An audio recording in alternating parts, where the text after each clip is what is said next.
We start with the next, well, maybe not the next news video, but the first news video of the next news cycle, as we got a lot of news from Dynamite last night, and also some WWE news mixed in there, but also as well as MLW news. And we're going to start with WWE news, because it's easy to get to the WWE news, and spread out the AEW news, because the amount of AEW news we have, with news coming out from WrestleVotes and their discussion with Sportskeeda, or Give Me Sports, sorry.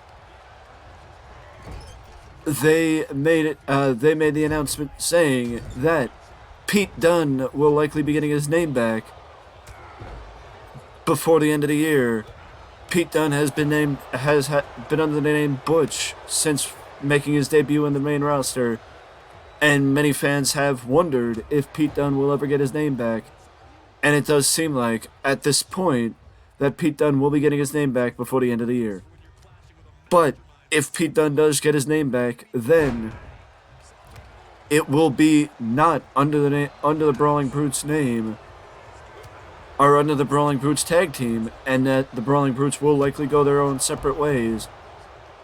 There have been rumors and rumblings since Triple H took over creative last year that Pete Dunne would be getting his name back because he started getting bringing out his old attire. But it does seem possible. It does seem possible that the Bruiserweight could be making his return to the WWE.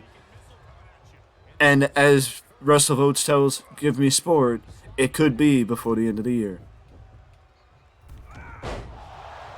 Which is a very pleasant news for me, because I'm a big fan of Pete Dunne and a big fan of the Bruiserweight. But I just hope that WWE understands, number one, that if they do go the route of breaking up the Brawling Brutes, that the Street Profits should not break up then, or any other tag teams, or they should limit how many other tag teams break up, because now there have been rumors of Gable and Otis, the Street Profits, and the Brawling Brutes breaking up.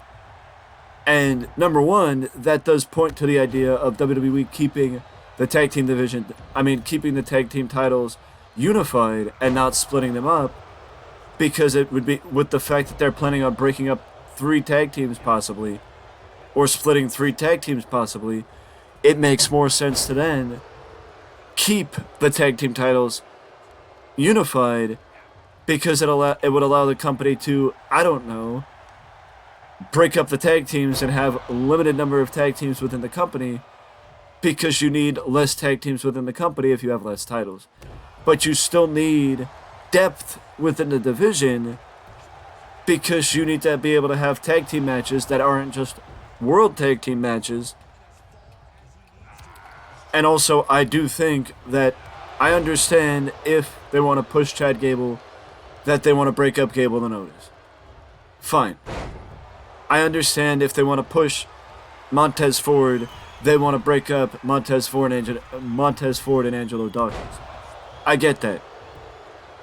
But you gotta have backup plans for the tag team division if you want to break up tag teams within the tag team division.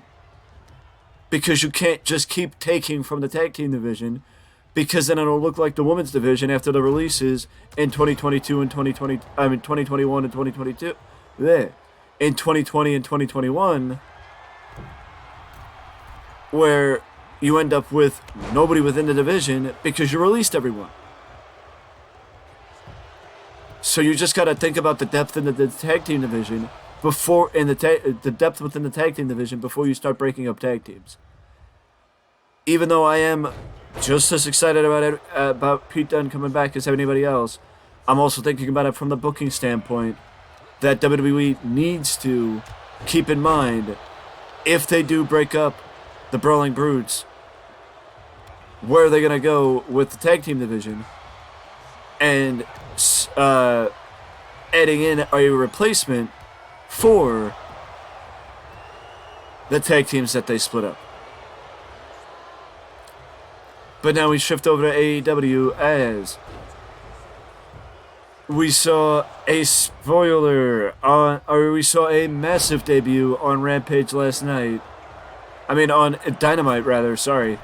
On Dynamite in Winnipeg, we saw Jade Cargill defend her TBS championship against Nicole Matthews, and Nicole Matthews was the major debut. I'm of course kidding. The major debut was the former Impact Wrestling Knockouts Tag Team Champion and the Reinas de Reyes champion down in Mexico, down in AAA. It is Taya Valkyrie, as Taya is now a member of AEW, as she has gone all elite. Taya Valkyrie is going to be the next challenger for the TBS Championship, and the fact of the matter is, this will bring up the question, is Taya Valkyrie going to be the one that finally defeats Jade Cargill as TBS champion? I mean, I think it was echoed in the same sentiment with a lot of reports and from a lot of people that Jade Cargill can't keep going on the route that she's in the direction that she's going, because AEW needs to, and I mean needs to, figure out what they want to do with Jade Cargill outside of giving her a undefeated streak. Because it's at the point now, in my opinion, where Jade Cargill needs to be more than just an undefeated streak.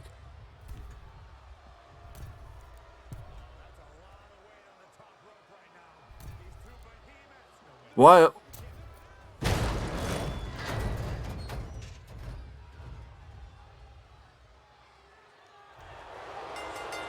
I'm sorry, what?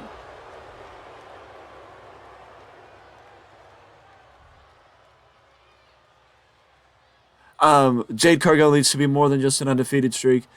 And basically, in my opinion, AEW needs to know who they're going to have defeat her and have a plan about what is going to happen with her after she loses the title. Because right now, she needs to be more than just an undefeated streak, which she is an undefeated streak, but she's not more than an undefeated streak, if that makes sense. Also, side news, former WWE coach and producer Sarah Stock, who was furloughed back in 2020, when the initial releases took place during the pandemic, has caught on with AEW as a coach and producer.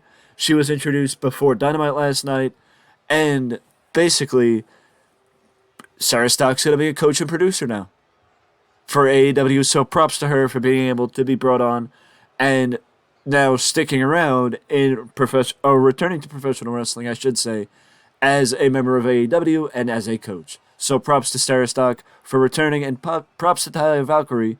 I hope the best for her in AEW. With that being said, though, we got more news to get to in the next video, so I will see you in the next news video. And hopefully we got more of a conclusive finish in that match, and I don't get as taken off guard by the finish like I did with this one. Either way, see you in the next video.